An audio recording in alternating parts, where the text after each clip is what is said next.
Okay, we're going to do the Lab 100 Audio on Demand session now.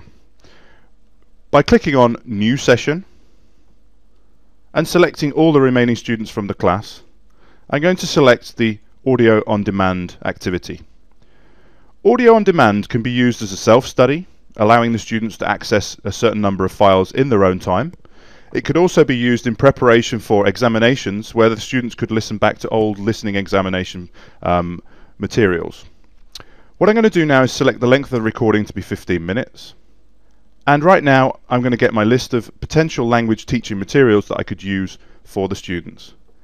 By double clicking on the MSU file, it gives me access to the MSU, and I can now select the activities that or the exercise and materials that I wanted to give to the students.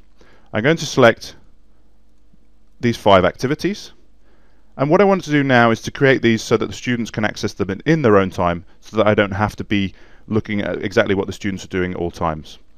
To do so, I click on Report, and in the report this gives the instructions to the students of how to access the file using their own user panels. I'm going to put these instructions onto the projector, which will be open for the students and the students can see at all times.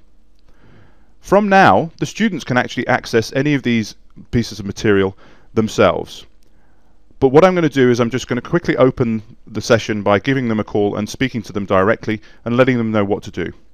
I do this by clicking on Session Call, and now I'm speaking directly to the students.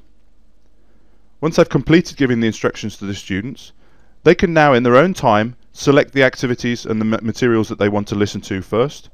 And right now we can see that Barbara is listening to German number 2, John is listening to the calling names and now recording his own voice, and Jack is listening to the hotel room activity.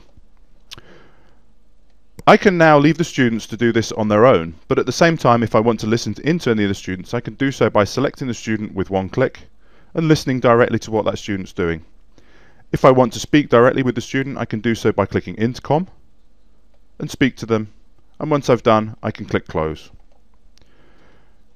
Once the activity or the lesson has come to a close, I can now collect in all the activities and all the materials that the students have produced.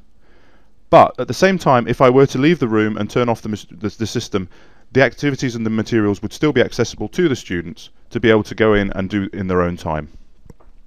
To close the session, I click Exit Session, and now if I wanted to, I could collect the activities. In this case I'm not going to, but I'm just going to close the session itself.